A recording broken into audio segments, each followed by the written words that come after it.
오늘 우리에게 주시는 하나님의 말씀은 구약성경 역대하 20장 1절부터 4절까지의 말씀입니다. 역대하 20장 1절부터 4절까지의 말씀을 봉독해 드립니다. 그 후에 모압 자손과 암몬 자손들이 마온 사람들과 함께 와서 여호사밧을 치고자 한지라. 어떤 사람이 와서 여호사밧에게 전하여 이르되 큰 무리가 바다 저쪽 아람에서 왕을 치러 오는데 이제 하사손 다말 곧 엔게디에 있나이다 하니 여호사밧이 두려워하여 여호와께로 낯을 향하여 간구하고 온 유다 백성에게 금식하라 공포하매 유다 사람이 여호와께 도우심을 구하려 하여 유다 모든 성읍에서 모여와서 여호와께 간구하더라. 아멘. 찬양대의 찬양으로 하나님께 영광을 돌립니다.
경비행기가 추락하고 있었는데 그 경비행기 안에는 영국 사람, 또 한국 사람, 일본 사람 세 사람이 타고 있었지만 낙하산은 하나밖에 없었어요.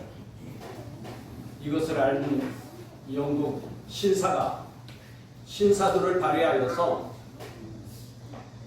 대영제국 만세 외치더니 그냥 뛰어내렸습니다.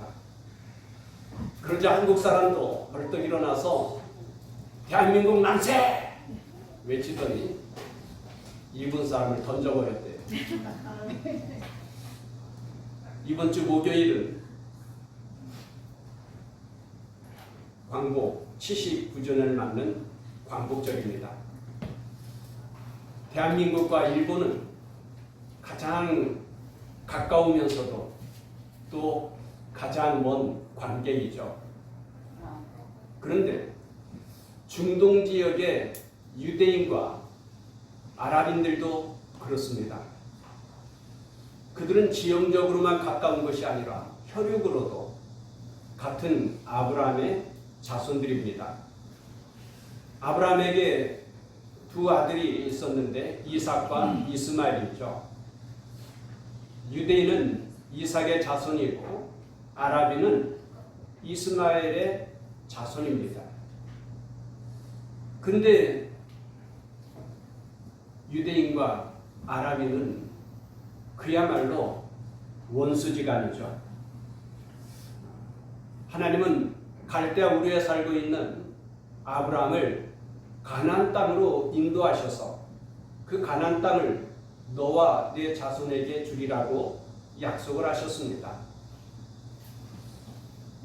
유대교나 기독교는 그 약속이 바로 이삭에게 주신, 이삭이 아브라함의 정통성을 지니고 있다라고 믿지만 이슬람교를 믿는 아랍인들은 아브라함 자손의 정통성이 장자인 이스마엘에게 있다고 믿죠. 오늘의 중동 전쟁을 이해하기 위해서는 3000년 전의 역사로 거슬러 올라가 봐야 됩니다. 하나님께서 아브라함에게 가나안 땅을 너와 네 자녀에게, 자손들에게 주시겠다고 약속을 하셨는데 그 약속이 1000년이나 지나서 다윗 시대 때에 이르러서야 통일왕국을 이루게 돼요. 하지만 이 통일왕국이 오래가지 못하여서 북이스라엘과 남유다로 갈라지게 되고 그러다가 결국은 바벨론에 멸망하고 말입니다.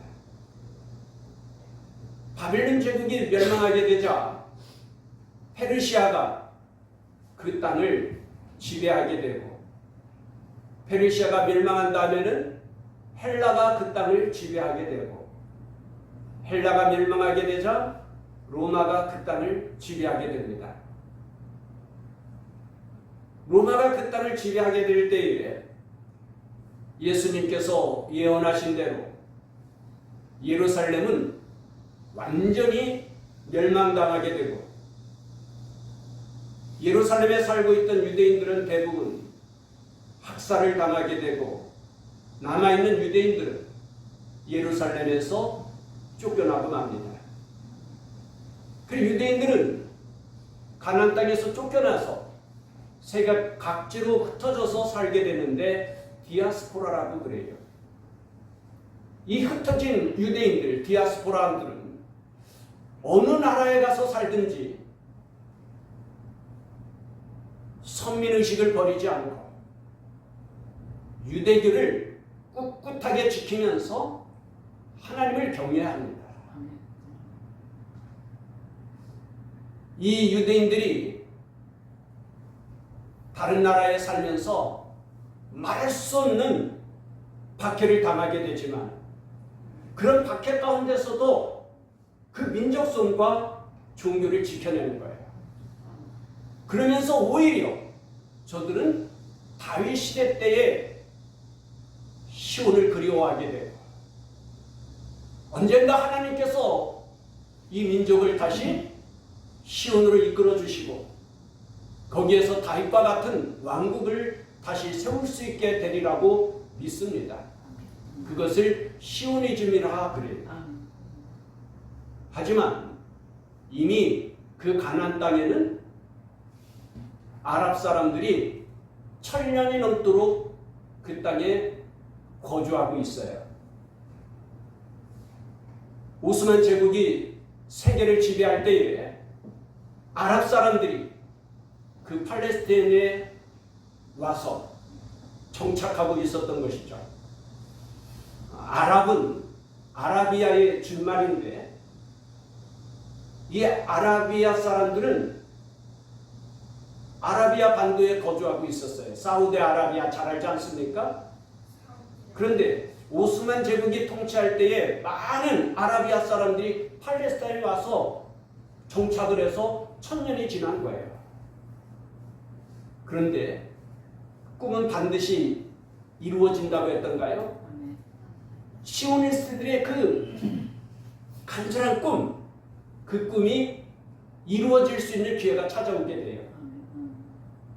세계 제1차 대전 때에 시오니스트들의 도움이 꼭 필요하였던 영국이 그 당시에 위임 통치를 하고 있었거든요. 벨프아 선언을 합니다. 유대인들이 이제 전쟁이 끝나면 유대인들이 시온에 들어가서 나라를 건국할 수 있도록 지지하겠다 그러는 거예요. 그런데 이 벨프아 선언 이전에 영국은 멤마운 선언도 했어요. 이 내용이 비슷한 건데 아랍 사람들에게 팔레스타인에서 나라를 세울 수 있도록 허락한다는 그런 약속입니다. 그러니 땅은 하나인데 팔레스타인 하나인데 그 땅에 시오니스트들도 나라를 세울 수 있도록 하고 아랍도 나라를 세울 수 있도록 선언을 한 거예요. 그런 영국이 1947년에 영국 군인들을 다 철수를 하면서 팔레스타인의 문제를 유엔에다가 떠넘겼어요.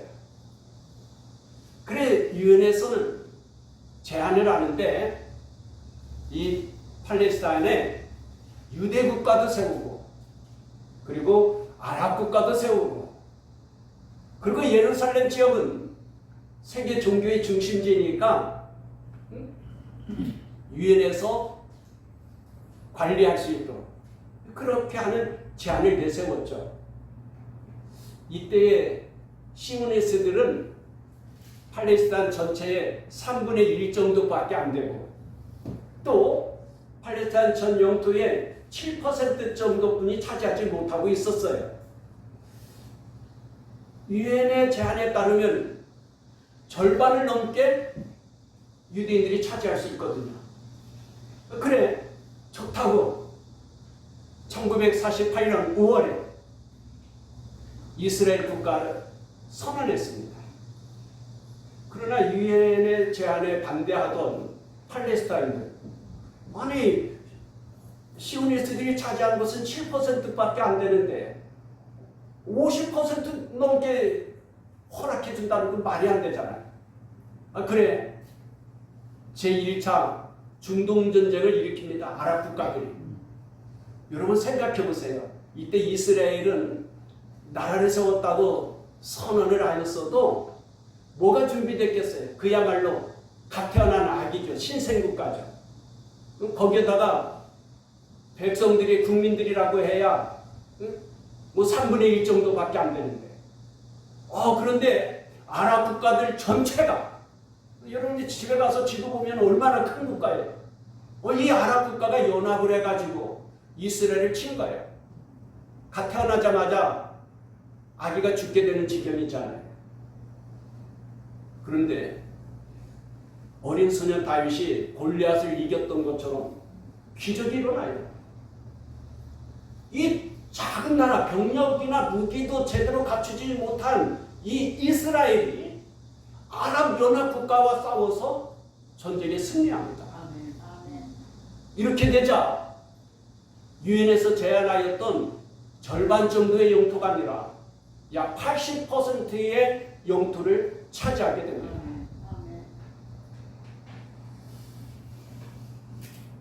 이제 1956년도에 되어서는 이집트가 제2차 중동전쟁을 일으키게 돼요. 근데 이 전쟁에서도 이스라엘이 승리하면서 이집트의 시나이 반도 꽤 넓어요. 그 반도까지 차지합니다.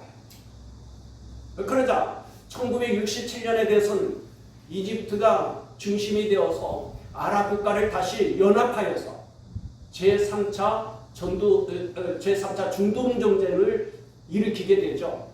그것을 흔히 6.1 전쟁이라 그러는데 6.1 전쟁에서도 이스라엘이 이기면서 가자 지구와 그리고 서한 지역까지 다 이스라엘의 영토로 편입해요. 이렇게 되자 1969년에 아라파트라고 여러분 아시는 분들이 많을 거예요. 피에로 팔레스타인 해방기구죠. 조직을 해가지고 이스라엘과 계속해서 뭐 데모도 하고 쿠데타도 일으키면서 전쟁을 하는 거예요. 그러던 중에 이제 1973년에 욤키푸르 전쟁이라고 하는데, 욤키푸르는 성경의 대속죄일입니다. 대속죄일이 되면 전 유대인들이 다 금식하잖아요. 그 틈을 노려서 전쟁한 게 이제 욤키푸르 전쟁이에요. 금식하고 있던 중에 전쟁이 일어났으니까 꼼짝없이 다 가죠. 이때 이스라엘은 멸망의 위기에 처하게 돼요. 하지만 이 마지막 4차 전쟁에서도 극적으로 이스라엘이 승리하게 되고, 그리고 위기의식을 느낀 이스라엘이 그때부터 핵무기를 개발하게 되죠. 그러면서 오늘에 이르게 된 거예요. 2000년 만에 시온의 땅을 되찾아서 다시 나라를 세운 이스라엘과 1000년이 넘게 그 팔레스타인에 정착하여서 생활하고던 팔레스타인들 삶의 터전을 잃어버리게 되고, 그야말로 같은 아브라함의 자손이지만 설천지 원수가 되고 만 것이죠. 지금 중동 전쟁이 금방이라도 다시 재발할 것 같은 위기에 처해 있고, 뭐 가자 제국은 지금 내란 상태에 있고, 그리고 우크라이나 전쟁 가운데 있죠. 이것이 먼 나라의 이야기처럼 느껴지기 쉽지만, 그러나 사실 지금 우리나라는 전쟁 중입니다. 전쟁 중이에요. 일본의 식민 지배를 받던 우리나라가 1945년에 해방되었지만 1950년에 6.25 전쟁이 일어나지 않았습니까? 그리고 그 6.25 전쟁이 지금 완전히 끝난 것이 아니라 휴전 중이에요.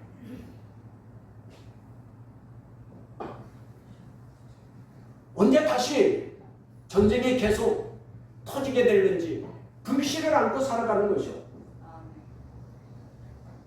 우리는 평화를 원하고 있지만 북한은 시시콜콜 남침을 노리면서 나라를 불바다로 만들겠다고 위협을 가합니다.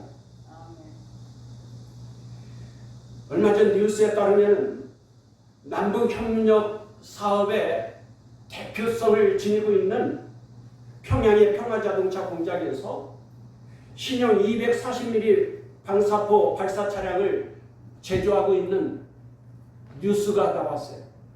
거기에 김정은이 방문을 한 것입니다.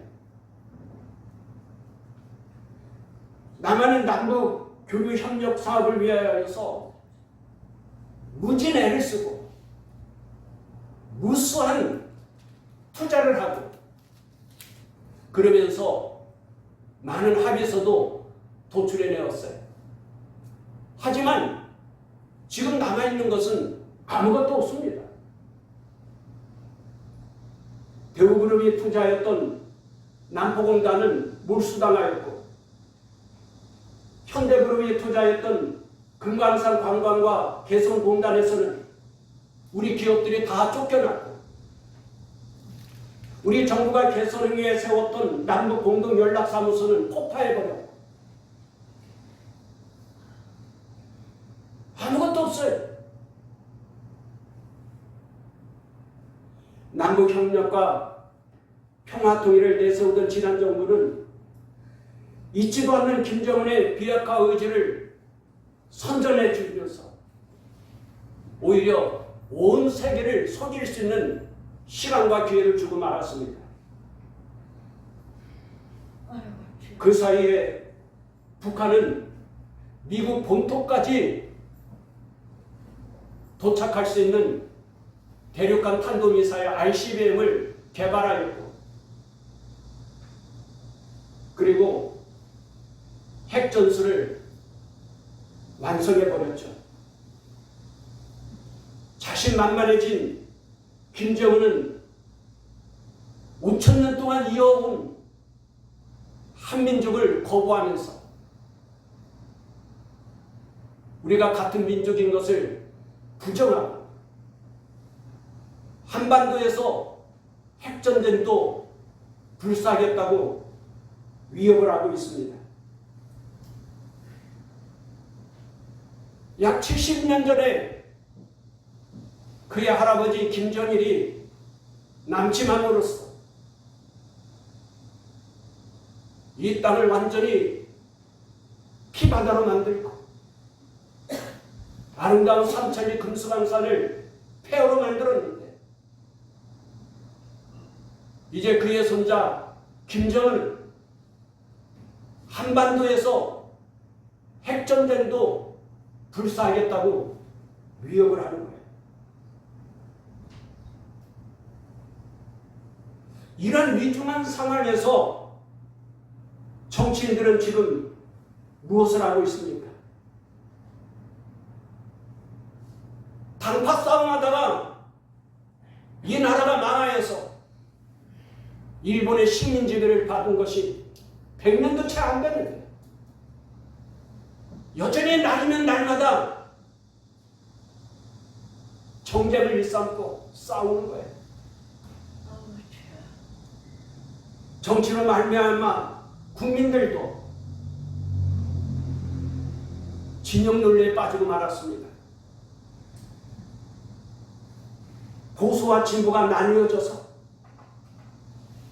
한쪽에서는 오늘의 책임이 김정은에게 있는 것이 아니라 김정은을 자꾸 화나게 만들어서 지금 한반도가, 우리나라가 전쟁의 위기에 빠져 있다고 하는 논리를 펼치고,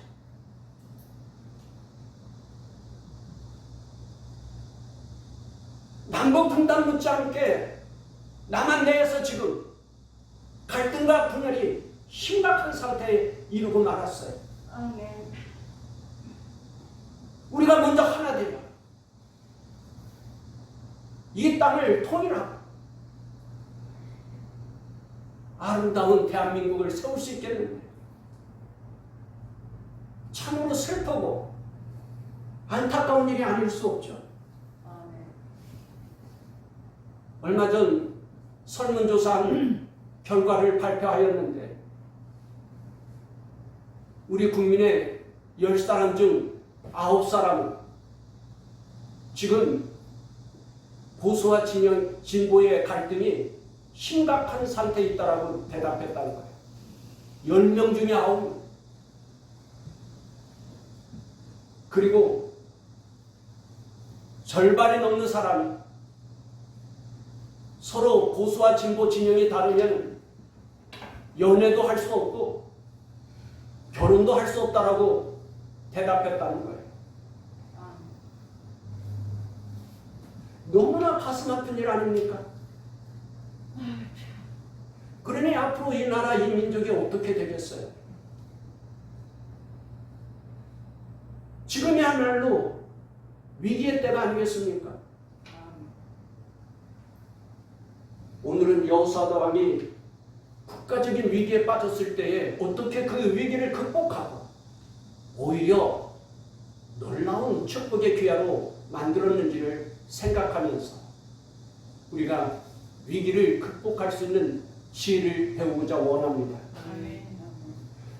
유다의 여호사밧 왕 때에 전쟁이 일어났어요. 1절 말씀을 같이 읽어보십시다. 1절 말씀 시작. 그 후에 모압 자손과 암몬 자손들이 마온 사람들과 함께 와서 여호사밧을 치고자 하니라. 아멘. 마온 사람들이 모압 자손과 암몬 자손들과 힘을 합하여서 연합군을 만들어서 유다를 친 거예요. 자, 이렇게 연합군이 쳐들어오게 되자 유다의 변방 성들부터 무너지기 시작하는데 다 무너지고 이제는 예루살렘 코앞까지 쳐들어온 거야. 그 연합군을 막을 만한 병력이 없어요. 그야말로 풍전등화의 위기이죠. 이때 여호사밧은 어떻게 했는가 하는 겁니다. 3절 말씀을 같이 읽어보십시다. 3절 말씀 시작. 여호사밧이 두려워하여 여호와께로 낯을 향하여 간구하고 온 유다 백성에게 금식하라 공포하니. 아멘. 아멘. 여호사밧이 두려워하여 누구에게로 낯을 향하였어요? 누구에게로? 여호와께로. 위기가 빚는 자에게는 첫째로 그 얼굴을 하나님께로 향할 수 있는 기회입니다. 하나님을 찾고 하나님을 바라보고 하나님을 의지할 수 있는 기회예요. 평안할 때야 하나님이 잘 안 보이죠. 그러나 위기에 부닥치게 될 때 하나님을 찾을 수 있는 기회가 됩니다. 하나님은 우리를 사랑하시고 그래서 언제나 그 얼굴을 우리에게 향하여서 우리에게 은혜 주시고 복 주시기를 원하셔요. 민수기 6장 25절 이하에 여호와는 그의 얼굴을 너에게 비추사 은혜 베푸시기를 원하며 여호와는 그 얼굴을 네게로 향하여 드사 평강 주시기를 원하노라 하셨습니다. 하나님은 그 얼굴을 우리에게로 향하여서 우리에게 은혜 주시고 평강 주시고 복 주시기를 원하는데 우리가 그런 하나님을 돌아서서 등지고 살면 안 됩니다. 사람이 빛이신 하나님을 등지고 살면 어떻게 되겠어요? 쉽게 생각해서 사람이 햇빛을 등지면 뭐가 생기죠? 그림자 생기죠. 마찬가지예요. 사람이 빛 대신 하나님을 등지면 그늘이 생기는 거예요. 어두운 그늘이. 그래서 내 마음에 그늘이 생기고요. 내 영혼에 그늘이 생기고요. 그러면 만사가 다 그늘이 생기는 거예요. 내 인생이 점점 어두워지게 돼요. 그러면서 결국은 망할 수밖에 없게 되는 것이죠.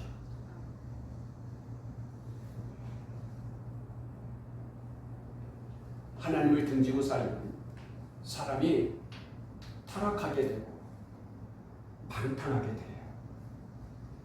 이것은 저주이고 하나님의 심판이 따르기 마련입니다. 빛 대신 주님을 바라볼 때에 우리의 마음이 밝아지고 우리의 인생에 기쁨과 행복이 넘치게 되는 것을 믿습니다. 우리 얼굴을 빛 대신 주님께로 향할 때에 어둠이 사라지게 됩니다. 그리고 모든 어려운 문제들을 해결할 수 있습니다. 마태복음 14장에 보면 예수님의 제자들이 배를 타고 갈릴리 호수를 건너가게 돼요. 그런데 아주 바람이 거칠게 불면서 풍랑이 일어나게 되고 배가 뒤집힐 지경이 돼요.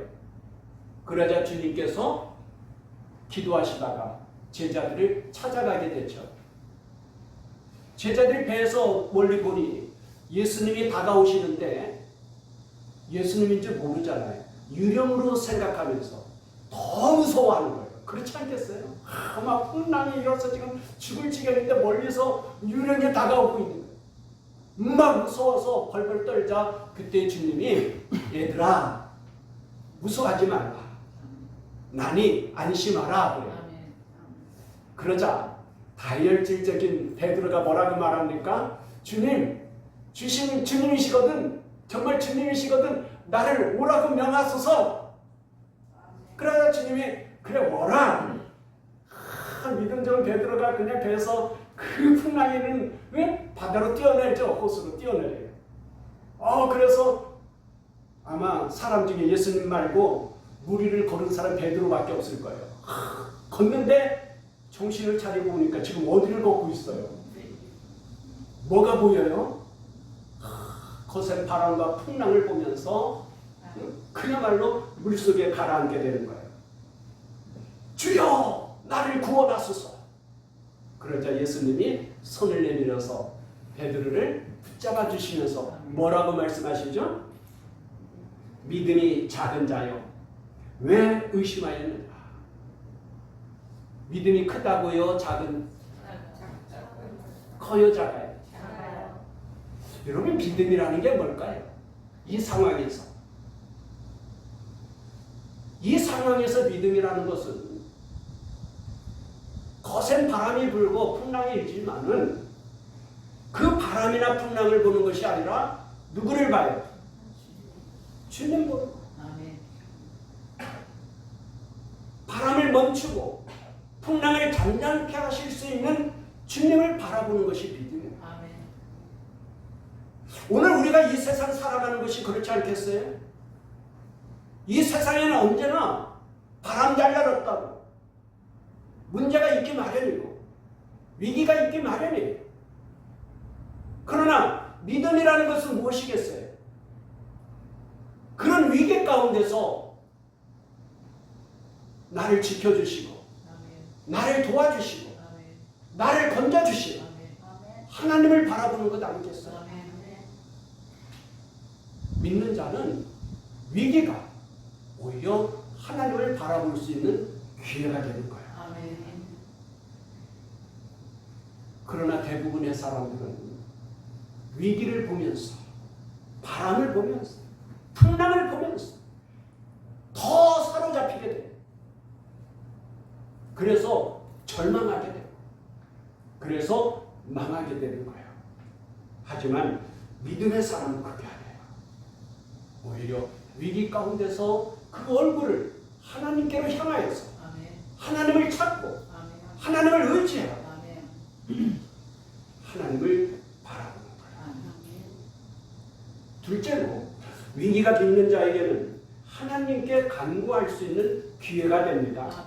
4절 말씀을 같이 읽어보십시다. 4절 말씀 시작. 유다 사람이 여호와께 구하심을 구하려 하여 유다 모든 성읍에서 모여와서 여호와께 간구하라. 아멘.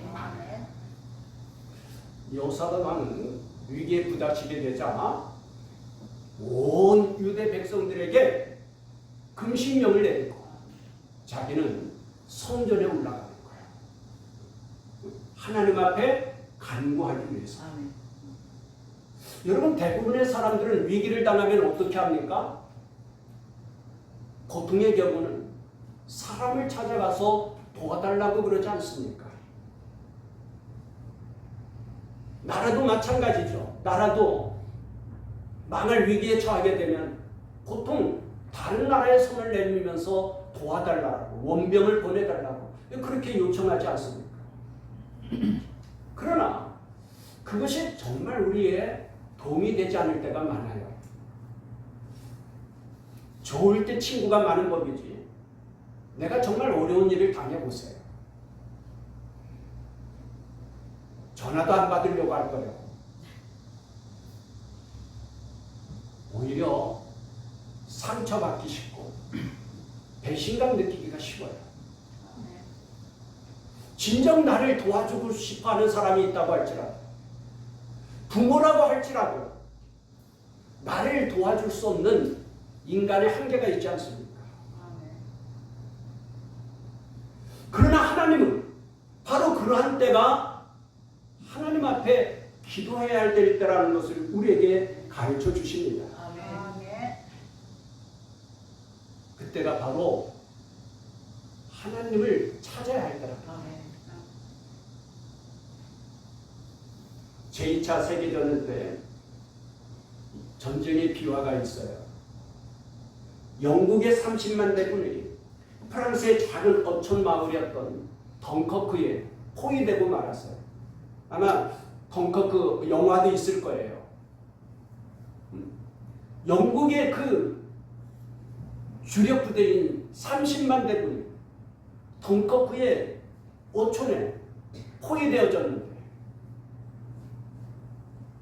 바다는 독일의 유명한 잠수함이 있죠. 유투 잠수함.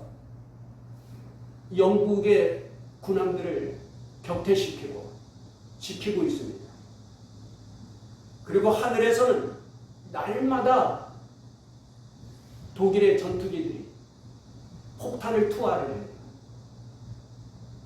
그리고 독일의 기갑부대인 탱크가 자꾸자꾸 조여옵니다. 어떻게 이 30만 대군을 구출해낼 방법이 없어요. 여기에서 30만 대군을 잃게 되면 영국만 망하는 것이 아니라 연합군이 패전할 위기에 처하게 되죠. 이때에 영국 왕실과 수상 처칠이 중대한 결단을 내립니다. 모든 영국 국민들에게 하루 동안 금식하면서 하나님 앞에 기도하자는 거예요. 그래 처칠 수상을 비롯하여서 모든 영국 국민들이 하나님 앞에 부르짖어 기도합니다. 너는 내게 부르짖으라. 내가 네게 어떻게 해요? 응답하게. 하나님이 응답하시죠. 억수 같은 비가 쏟아지는데 바다를 지키고 있던 독일의 유투 잠수함 또 군함들이 철수할 수밖에 없었고요. 뭐 비가 쏟아지니 전투기가 날 수가 없고요. 그리고 탱크는 진흙탕이 되어버린 진격할 수가 없게 된 거예요. 이렇게 며칠 옥수 같은 비가 쏟아지다가 갑자기 덩커크 지역만 하늘이 맑게 개웠어요. 그 틈을 이용해서 영국의 모든 상선과 어선과 남아있는 군함들을 다 동원해서 30만 대군을 철수하게 됩니다. 땅이 어느 정도 말랐을 때에 독일의 탱크가 밀어닥쳤지만 이미 30만 대군이 다 철수한 뒤였었고, 영국은 이 전투력을 다시 재정비하여서 미국의 몽고메리 원수하에 그 아프리카 전투에 투입을 하게 됩니다. 그러면서 아프리카 전투에서 연전연승하게 되고, 그러면서 유럽을 회복하게 되고, 그리고 결국 세계 제2차 대전을 승리로 이끌게 되죠. 하나님은 영원하신 하나님이십니다. 성경을 보아도 그렇고 역사를 보아도 그렇고 어려운 일을 당할 때, 위기의 때에 하나님을 찾는 사람을 하나님이 버리시지 않습니다. 하나님을 찾을 때 하나님께서 응답하십니다. 복음성가에 주만 바라볼지라 있죠. 하나님 사랑의 눈으로 너를 어느 때나 바라보시고 하나님 인자한 귀로서 언제나 너에게 기울이시니 어두움의 밝은 빛을 비춰주시고 너의 작은 신음에도 응답하시니 너는 어느 곳에 있든지 주를 향하고 주만 바라볼지라. 오늘 우리가 나라의 위기를 보면서 어떻게 해야 할까요? 가정 안에서도 친형의 논리에 따르면은 부모와 자식지간에도 다툼이 일어난다는데, 교회 안에서도 친구냐 보수냐 따지고 있을 거예요. 우리가 그렇게 해야 되겠어요?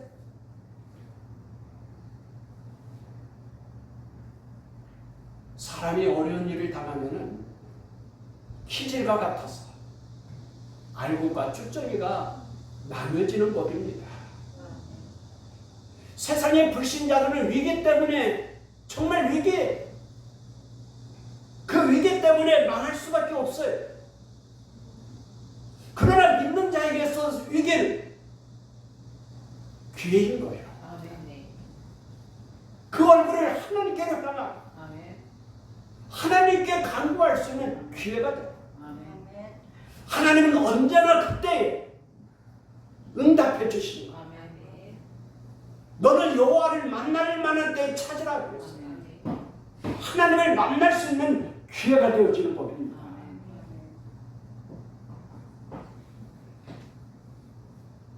평상시에는 기도도 잘하지 못하던 자들이 위기를 당하게 되면 기도를 배우게 돼요. 제가 바로 그랬거든요. 제가 정말 위기를 당했을 때에 새벽마다 울부짖어 기도하고 밤을 지새우면서 하나님 앞에 기도하는 거예요. 아마 불신자들이 그런 저의 모습을 보면 미쳤다고 했을 거예요. 하지만 저는 미친 것이 아니에요. 목숨이 달린 문제였던 거예요. 죽느냐 사느냐는 문제였던 거예요. 그래서 하나님 앞에 매달릴 수밖에 없었던 거예요. 하나님께서 어떻게 하셨어요? 제가 오늘 이렇게 여러분들에게 설교할 수 있잖아요. 제가 살았습니까? 죽었습니까? 하나님은 응답하셔요. 하나님은 붙잡아 주셔요. 오히려 하나님께서 좋은 결과를 만들어 주시고 하나님의 영광을 나타내 주시고 잠언 8장 17절에 여호와를 간절히 찾는 자가 그를 만날 것이요. 위기의 때야말로 하나님을 간절히 찾을 수 있는 때이고 그때야말로 하나님을 만날 수 있는 때인 것을 믿습니다. 사랑하는 성도 여러분, 우리 믿는 자에게 있어서 위기는 결코 실패일 수도 없고 불행일 수도 없습니다. 왜냐하면 먼저는 하나님께서 우리에게 감당하지 못할 시험을 주시지 않는다고 했어요. 그러니까 내가 어떠한 환난이나 어떤 시험을 당하든지 그것은 내가 감당할 수 있는 문제예요. 다만 하나님 앞에 부르짖어 기도하는 것뿐입니다. 사랑하는 성도 여러분, 오늘 우리도 위기를 당할 수 있습니다. 시편 50편 15절에 환난 날에 나를 찾으라. 내가 네게 응답하게 네가 알지 못하는 크고 은밀한 일을 네게 보이리라 그랬어요. 하나님을 잘 믿는 신자들 환난을 당할 수 있다는 거예요. 여호사밧도 참 좋은 신자였어요. 그런데 그 여호사밧도 환난을 당한 거예요. 위기를 당한 거예요. 그럼 여호사밧은 이 위기의 때, 환난의 때 어떻게 했습니까? 그 얼굴을 하나님께로 향하고 그 하나님 앞에 기도했다는 거예요. 간구했다는 거예요. 오늘 우리도 그렇습니다. 이 나라의 위기를 보면서 우리가 우리의 얼굴을 하나님께로 향하고 하나님 앞에 간절하게 기도하고 하나님께서 이 민족의 아픈 상처를 싸매해 주시고 고소와 진영지간이 하나가 되어질 수 있고 우리가 먼저 하나가 되고 남한과 북한도 하나로 이루게 되고 하나님을 영화롭게 하게 될 것을 믿습니다. 오히려 이 위기야말로 신뢰를 잃어버린 교회에게 있어서는 좋은 기회가 될 수 있습니다. 우리가 여호사밧 같은 신앙으로 이 민족을 구원하고 하나님의 영광을 드러낼 수 있기를 주님의 이름으로 축원합니다. 기도하겠습니다. 하나님 아버지, 이 나라 이 민족을 긍휼히 여겨 주시옵소서. 북한의 김정은은 핵무기를 만들고 이 한반도에서 핵전쟁도 불사하겠다고 위협을 하고 있습니다. 70년 전에는 탱크를 밀고 쳐들어왔는데 이제는 한순간에 한반도가 불바다가 될 수 있는 위경에 빠져 있습니다. 아버지요, 공산주의자들의 손으로부터 이 민족을 구원하여 주시옵소서. 삼천리 금수강산에 다시 피리게 나는 전쟁이 없게 하여 주시옵소서. 이 땅의 모든 갈등과 분열을 치유하여 주시고 우리가 하나님 안에서 하나 되게 하여 주옵소서. 진정한 하나님의 평화와 정의가 이 땅에 이루어지게 하여 주옵시고 이 나라가 세계 열방을 향하여 복음을 선포할 수 있는 제사장적 나라가 되게 하여 주옵시되 자랑스러운 대한민국이 되게 하여 주옵소서. 예수님의 이름으로 기도합니다. 아멘.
주님께서 이제 여러분을 각각 세상으로 보내십니다.